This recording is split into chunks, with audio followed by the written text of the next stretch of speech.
As I was putting this car together, working on this one here, I was just thinking about something, and I know you guys sometimes you don't like these little talks and stuff like that, but this is actually going to be a little bit interesting, to, especially if you're trying to build your car and you're trying to figure out what's original, what isn't, stuff like that, and I always put a limit to that stuff because you don't really know 100%. And let me just explain to you a little bit about this so you can kind of get a feel for things. You have to really understand what happened with Volkswagen and why they, how that the cars were built, and what parts were correct, and all this stuff. You have to kind of go back to thinking about what was going on in the world at that time when these cars were getting built. You want to think about, in 1960, the war was just over 12 years. Did Americans like Germans? No. And there was always, I want to think about it.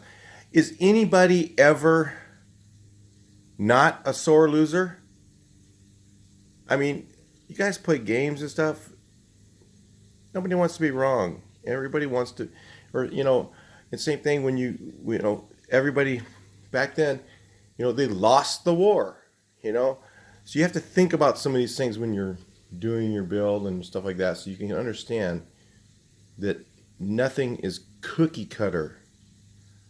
Like this car, apparently, don't quote me on this, because first of all, I want to say I'm not an expert, and I never will be, even though, I live in the city that Econo Motors started in, the largest dealership, I think, in the United States.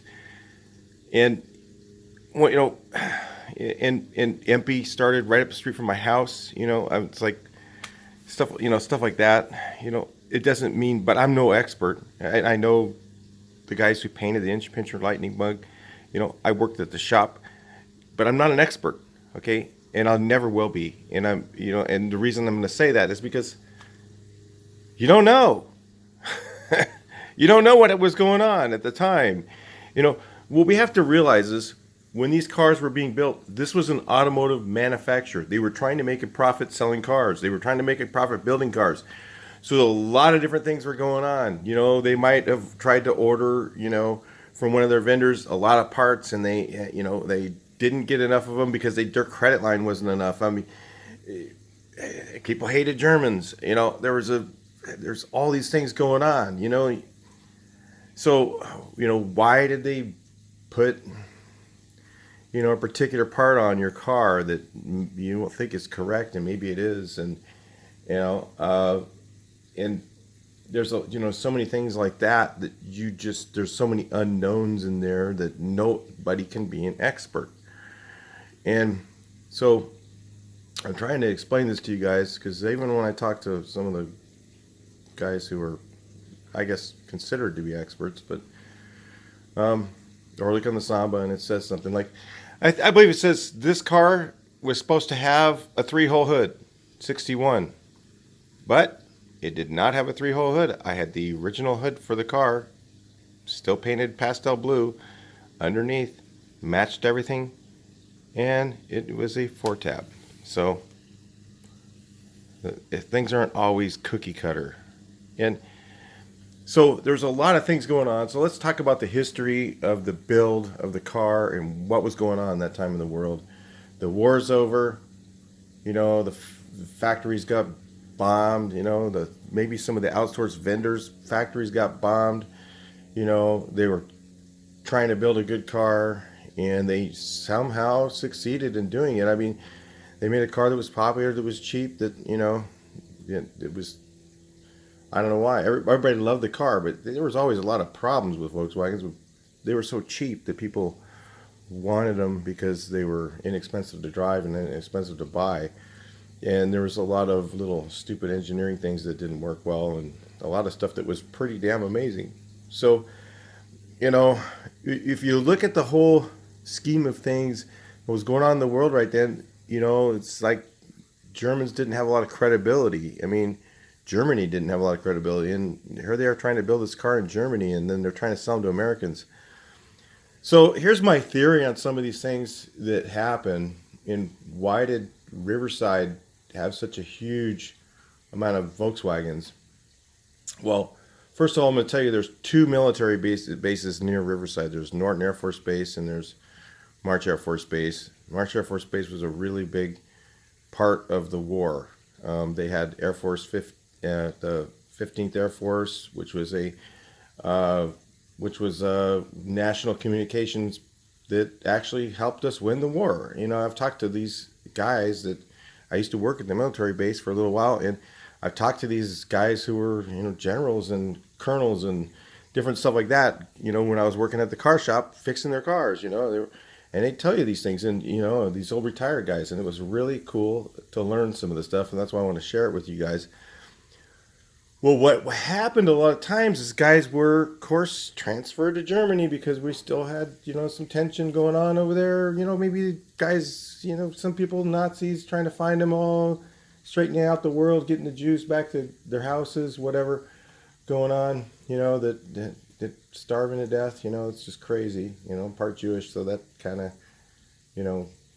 pisses me off a little bit, grandma, stuff like that, so she owned a Volkswagen too, but anyway, we'll get into that, but anyway, so we, what was going on that time in the world is there was a lot of people in the military going back and forth to Germany. Well, what I think happened is a lot of them bought Volkswagens when they're over there because they're like, hey, they're cheap, kind of an interesting car. Engine's in the back, gets good gas mileage.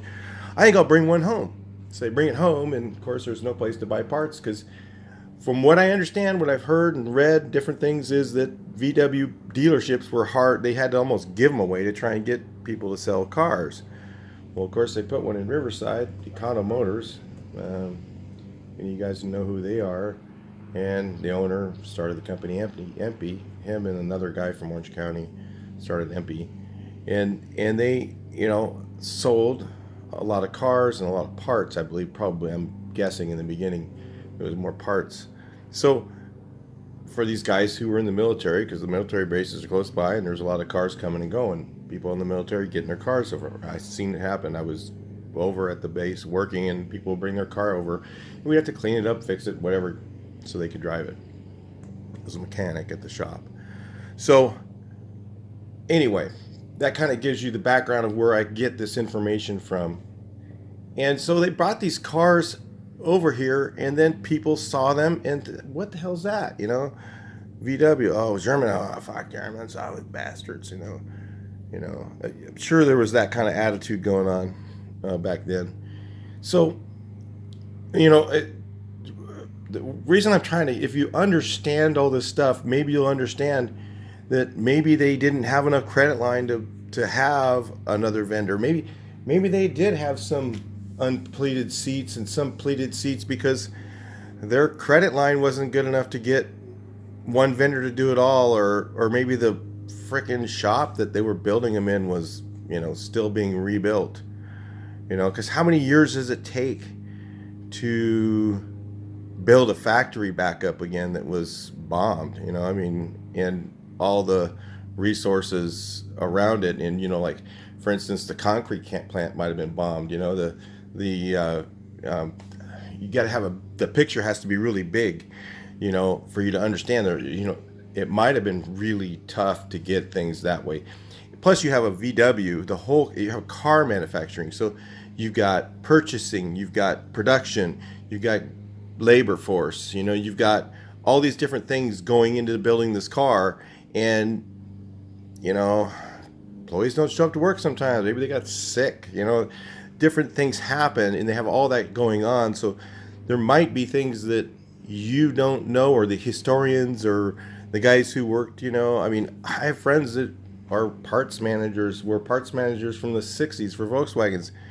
They know a lot of stuff, and they tell me the same thing, some of the stuff they didn't know, So it's, when you talk to somebody and they're a so-called expert, there's nobody is really an expert. Keep that in mind. There's no way to know 100% of what was going on in that time in the world, you know, and why certain production lines have certain things. And apparently sometimes they would use, like, parts from an earlier year and a later year, and because they interchanged, as they were building the car, they had extra parts left over, and they would just start them to the next production year because the cars didn't change very much. They weren't, doing a huge amount of changes to the car. So it's unlike any other car. Most of the time, most cars, they stop production, they reset all the tooling, and they start building a new car, where, this fender will fit on how many different years car, does it have the correct holes in it? No.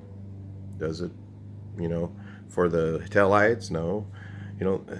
But the fender will actually fit on a lot of your car. I'm just giving you an example. There's a lot of parts that can interchange. And so they may have done things that you aren't aware of in the year model car you have. They may have changed something or had, maybe, let's say, for instance, let me just give you a hypothetical. Let's just say they couldn't pay their guys who were making their door panels because they had a cash flow issue. This stuff happens in business. It does. So they had to get them from a different vendor. So they might have been different for a couple of years. Keep that stuff in mind. Don't be so literal when it comes to trying to figure out how to build your car correct. And let me just go over some of the stuff. Like this car, the running board mats, not available in that color. It came, the top was green originally. I pulled it apart. It was green. It was almost the same color as the car. Not available. Can't buy it.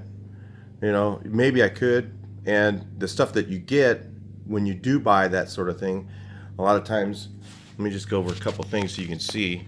If you look here at these seats, one of the things you'll notice is you can't see the color, this color, on when you look through this vinyl. If you get the cheaper vinyl, it's woven not so tight, and you can actually see the color through it. So if you can see the color through it, it's a lower grade of vinyl than the original. So the types of stuff you're able to get, if you can get it, is a different grade. It's not the same stuff. So if you're thinking, hey man, I can order this from Germany and I can get exactly the same material, and it's going to be, no, it's not going to be the same. It's not. So this is built, in the 60s, 50 years ago. I'm just trying to explain, and same thing with the parts. The parts quality is not the same. Oh yeah, I'm going to get German Bosch points. They're not the same as the same German Bosch points that I used to buy in the 80s. I used to be able to go to the dealer, walk in the dealer, and go see Dale, and buy dealer parts, and they weren't that expensive. I could get, if I wanted something really cool for my bug, I'd just go down there and go, hey, I want a 111, blah blah blah. Go to the parts book and tell them what I wanted, because we didn't have computers, so I'd have to go to George's shop where he had every part number for the whole car, and look through everything and find the 111 part number for my bug. And then they didn't have a lot of times they didn't have the microfiche at the dealer. And then he'd go there and he'd look up the part number, and he'd go, oh yeah, hold on a second. He'd go back and look, he'd come back with it. He had it, didn't even know he had it. So that kind of thing was going on.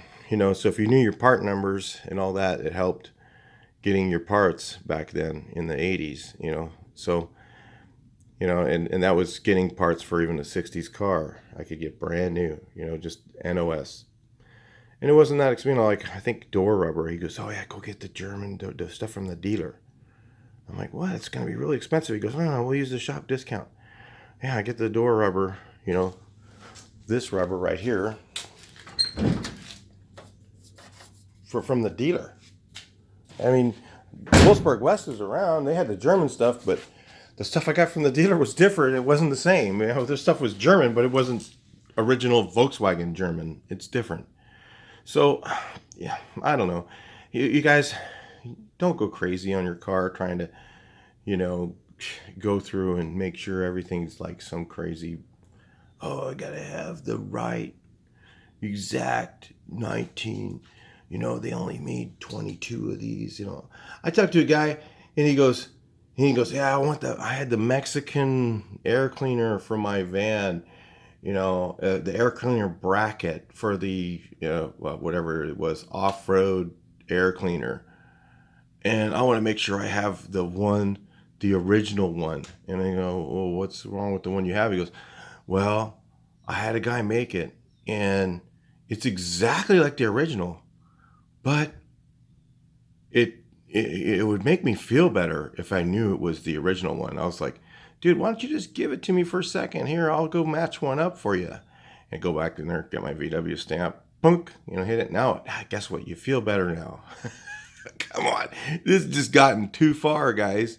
Some of the stuff had just gotten too stupid, crazy, trying to, I go to a show and the guy goes, oh, I don't like to go to VW shows because the guys are all like this. And it's like, tell me about it, And then you'll see me walk away from a group of guys and now you know why. So that's because I think it's just crazy, stupid crap. I mean, dude, if it's cool, like I'm putting these colors on this car, they're not the original colors, but they are what's cool and produced today.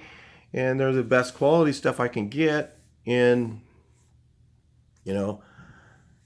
it looks bitchin'. So who the fuck cares? What I'm saying, it's like, why people are going so crazy trying to chase the original, trying to just get so stupidly crazy about it.